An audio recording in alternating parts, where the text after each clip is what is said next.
God sent His Son. They called Him Jesus. He came to life. He lived for you. He lived and died to find my pardon. An empty grave is there to prove my Savior lives. Because He lives, I can face tomorrow. Because He lives, all fear is gone.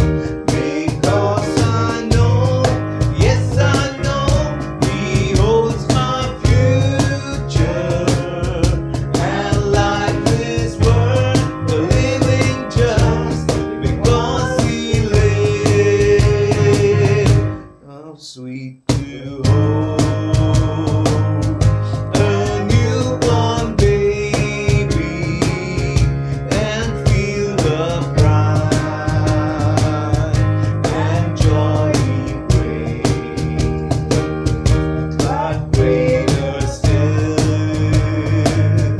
the calm assurance this child can face uncertain days because He lives.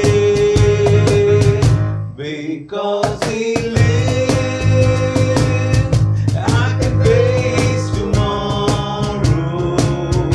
Because He lives, all fear is gone.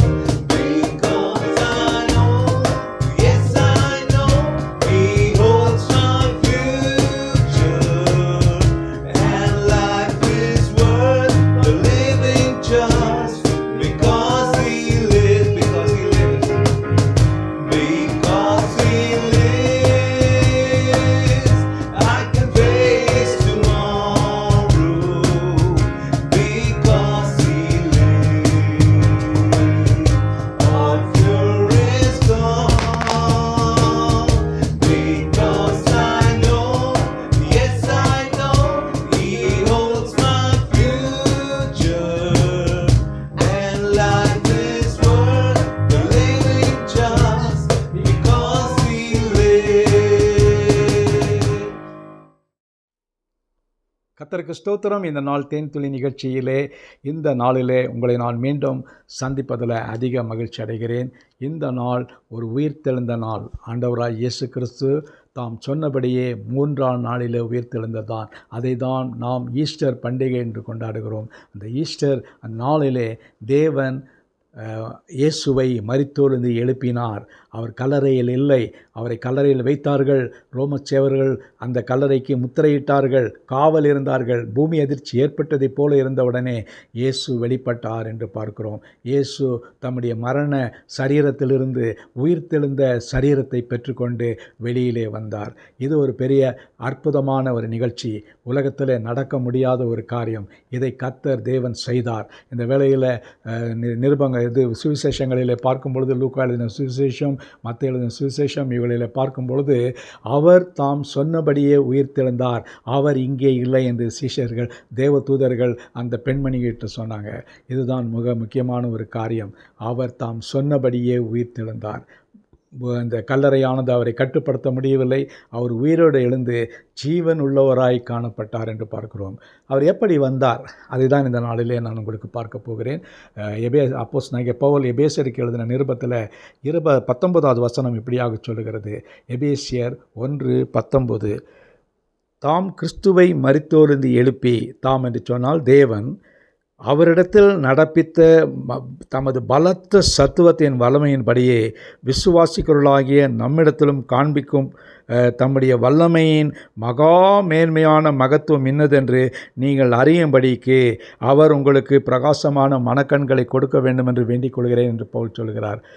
இந்த இடத்துல பார்க்கும் பொழுது இயேசுவை எழுப்புவதற்கு தேவன் இந்த உலகத்தை படைக்கும் பொழுது என்ன வல்லமைகளெல்லாம் உபயோகித்தாரோ அதற்கு மேலாக ஆங்கிலத்தில் த எக்ஸீடிங் பவர் ஆஃப் காட் என்று சொல்லப்படுகிறது. தம்முடைய பலத்த சத்துவத்தின் வல்லமையின்படியே இயேசுவை உயிரோடு எழுப்பினார்.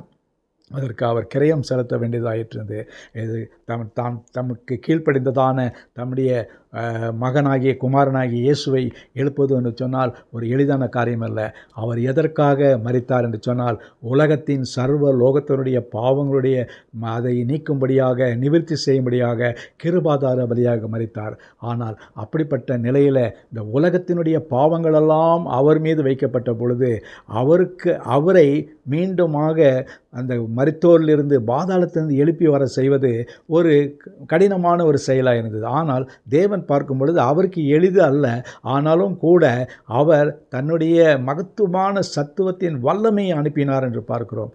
இன்றைக்கு கூட அவர் உங்களுக்கும் எனக்குமாக அதே சத்துவத்தின் வல்லமையை கொடுக்க அவர் சித்தம் கொண்டிருக்கிறவராய் இருக்கிறார். இந்த வசனத்தின் மூலமாக நம்முடைய மனக்கண்கள் பிரகாசமாய் காணப்படுகிறது. நம்ம இதுவரைக்கும் ஈஸ்டர் பண்டிகை வித்தியாசமாய் கொண்டாடி இருப்போம், அனுசரிச்சிருப்போம். ஆனால் இந்த நாளிலே உங்களுடைய என்னுடைய கண்கள் திறக்கப்பட வேண்டும். திறக்கப்பட்டு இயேசுவை தேவன் எப்படி உயிரோடு எழுப்பினார், தம்முடைய பலத்த சத்துவத்தின் வல்லமை, அவர் இதுவரைக்குமே அந்த பலத்த சத்துவத்தை அவர் உபயோகப்படுத்தவில்லை. அதன்படியாக அவர் உயிரோடு எழுப்பினார். லாசருவை கூட இயேசு எளிதாக உயிரோடு எழுப்பிவிட்டார். பிதாவை கேட்டார், முடிந்து விட்டது. ஆனால் இயேசுவை எழுப்புவதற்கு மிகுந்த மகத்துவமான வல்லமை தேவைப்பட்டது. அந்த தேவையினாலே அவரை எழுப்பி பிலிப்பியர் 2ஆம் அதிகாரத்தில் சொன்னது போல வானோர் பூர்வலத்தோர் யாவருடைய நாவுகள் அறிக்கை விடும் இயேசுவே ஆண்டவர் என்று இந்த முழங்கால்கள் முழங்கவும் அதற்காக கர்த்தர் அதிகாரத்தை கொடுத்தார் என்று பார்க்கிறோம். ஆகவே இப்படியாகத்தான் இந்த ஈஸ்டர் நாள் கொண்டாடப்படுகிறது. இந்த ஈஸ்டரை நாம் அனுசரிப்போம். இந்த நாளிலே மகிழ்ச்சியாக இருப்போம், சந்தோஷமாக இருப்போம். நல்ல ஆண்டவரே, எங்களுக்கு இன்னும் ஒரு ஈஸ்டர் உயிர்த்தெழுத நாளை நினைவு கூறத்தக்கதான ஒரு பண்டிகை கொடுத்தீங்களே, அதற்காக ஸ்தோத்திரம். இந்த நாளிலே உம்முடைய உயிர்த்தெழுந்த வல்லமையை நாங்களும் பெற்றுக்கொண்டு நல்ல வல்லமையோடு ஜீவிக்க எங்களுக்கு உதவி செய்யுங்க. மீட்பர் இயேசுவின் நாமத்தில் ஜெபிக்கிறேன் நல்ல பிதாவே, ஆமேன், ஆமேன். கர்த்தர் உங்களை ஆசீர்வதிப்பாராக.